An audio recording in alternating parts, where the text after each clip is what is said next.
Picture this. You drag yourself home after a brutal 12-hour shift.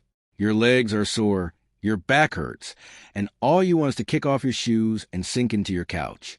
You walk up to your front door, slide your key into the lock, and it won't budge. You try again. Still nothing. Then you notice something that makes your stomach drop. The lock has been replaced. Not damaged, not jammed, replaced. And taped neatly to the center of your door is a notice that reads, "This property is now under HOA compliance control." At the bottom is a single signature. Karen, didn't see that coming. Before we get into the rest of this story, make sure you're subscribed because these HOA Revenge Stories only get more unbelievable from here. And while you're here, tell me where you're watching from. Drop your country down in the comments. My name is Daniel, and 3 years ago I purchased a house in Maplewood Estates. At the time, it felt like everything I'd worked for. Quiet streets, decent schools, friendly neighbors, and the kind of neighborhood people imagine when they think about the American dream. For the first 6 months, it lived up to every expectation. Then Karen arrived. Karen Bellamy bought the corner property at the end of the block. And within her first month, she managed to file 11 HOA complaints against 7 separate households. One homeowner's grass was supposedly too tall. Another family left their holiday decorations up 1 day longer than allowed. Someone else received a warning because a trash can could be seen from the street for a few hours on the wrong day. Karen treated the neighborhood like a full-time surveillance operation. She carried a clipboard, watched people through binoculars, and seemed to have endless free time dedicated to making everyone else's life miserable. For a while, I avoided becoming one of her targets. My lawn was always maintained. My trash bin stayed hidden. I smiled and waved whenever I saw her, even when she looked at me like I personally offended her existence. Everything stayed peaceful until I decided to install a pergola in my backyard. It wasn't anything extravagant, just a simple wooden structure for shade. I pulled the permits, hired a licensed contractor, and made sure every requirement was followed. Completely legal. Karen disagreed. According to her, the pergola sat 2 inches too close to the property line. 2 inches. That complaint started a chain reaction. First came written notices left on my door. Then she began knocking in person. Then things escalated far beyond anything I thought possible. One Tuesday afternoon, while I was still at work, my neighbor Mike called me. The moment I answered, I could hear concern in his voice. "Daniel," he said, "you need to get home. Something's wrong with your front door." I left immediately. By the time I pulled into my driveway, I knew he hadn't been exaggerating. There was a brand new lock installed on my front door, a shiny silver deadbolt that definitely hadn't been there that morning. My house key was worthless, and taped beside the handle was a note. "This property is now under HOA compliance control. Access restricted pending resolution of violations. Contact Karen Bellamy, HOA compliance officer." I stood frozen on my own front porch. I couldn't get inside my own house. Think about that for a second. A woman from a neighborhood had changed the locks on property that legally belonged to me. I immediately called the police non-emergency line. While waiting for an officer to arrive, I decided to do something Karen never expected. I started reading. When I purchased a house, my attorney insisted I review every page of the deed package. 42 pages. At the time, I thought it was excessive. As it turned out, it was one of the smartest pieces of advice I'd ever received. Buried deep in Section 9, Paragraph 4, was a clause written by the original developer back in 1987. The language was crystal clear. No HOA entity, board member, officer, representative, or agent could legally restrict physical access to a privately owned residence without obtaining a court order first. Any attempt to do so would be considered criminal trespass. Even better, the offending party would be responsible for every legal expense that followed. Attorney fees, court costs, all of it. I read the clause 4 times just to make sure I wasn't imagining it. Then, for the first time since Mike's phone call, I smiled. The responding officer arrived shortly afterward, inspected the situation, confirmed that the lock change appeared unlawful, and filed an official report immediately. But the most important moment came when he asked a very simple question. Can you provide documentation showing that this woman has authority to act on behalf of the HOA? By then, Karen had walked over from across the street, looking incredibly pleased with herself. She confidently announced that she was the HOA compliance officer. The officer asked for proof. She claimed the paperwork was at her house. He told her to retrieve it.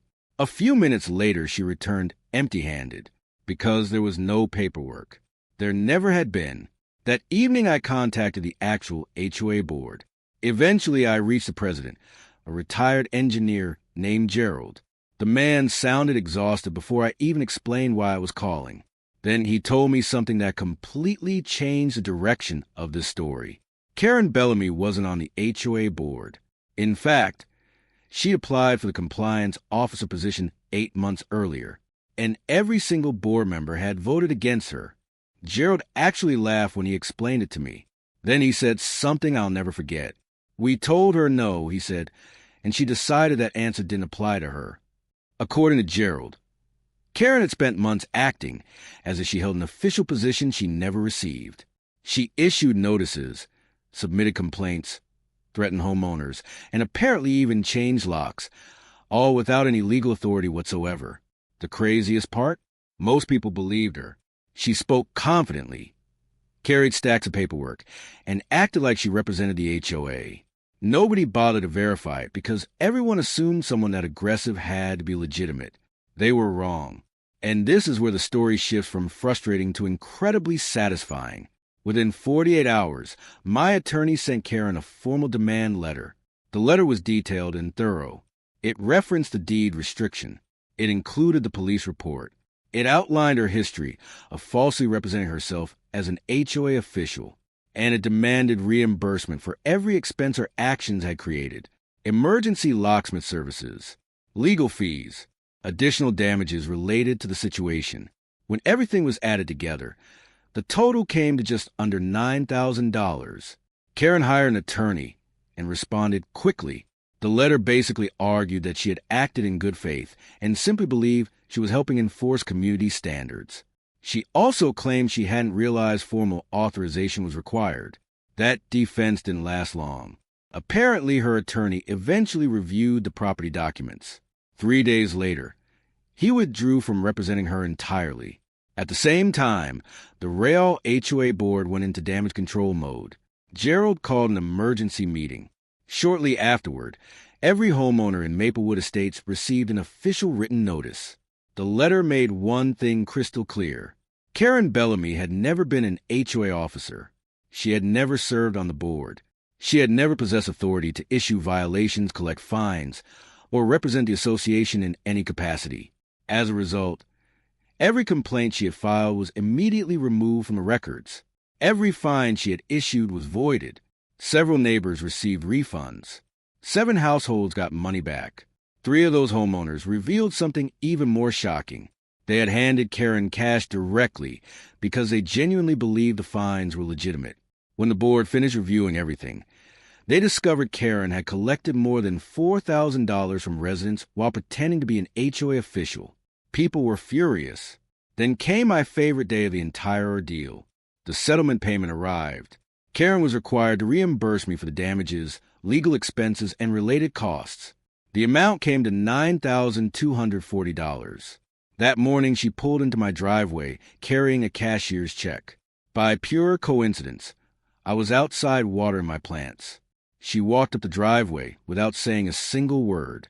No excuses, no speeches, no complaints. She simply placed the envelope into my hand, turned around, and headed back toward her car. And then something wonderful happened. Across the street, Patricia, an elderly neighbor who had endured months of harassment from Karen, stepped onto her porch. She started clapping, slowly at first.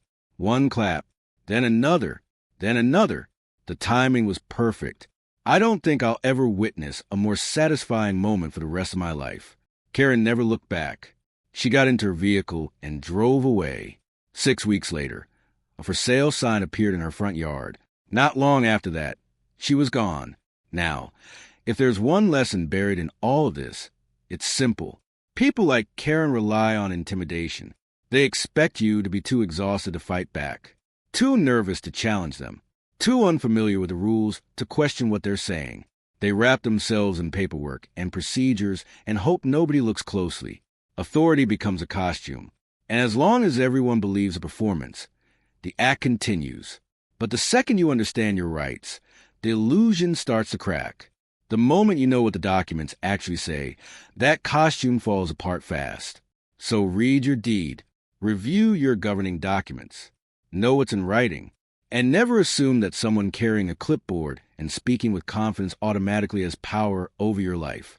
Sometimes they're just a busybody neighbor with too much spare time and absolutely no boundaries. And if you've got an HOA horror story of your own, share it in the comments. I read more of them than you might think. And if you've made it all the way to the end of the story, you already know the drill. Subscribe for more HOA Revenge Stories every week. Because trust me, the next one is even crazier.